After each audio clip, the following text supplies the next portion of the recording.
వచ్చినాయి. ఇవాళ నేను గర్వంగా తెలంగాణ రాష్ట్ర గడ్డ మీద నుంచి చెప్పదలుచుకున్నా.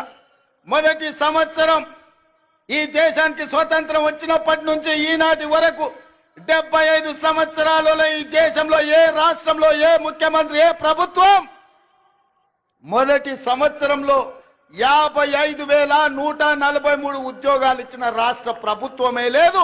తెలంగాణలో మా ప్రభుత్వం ఇచ్చింది.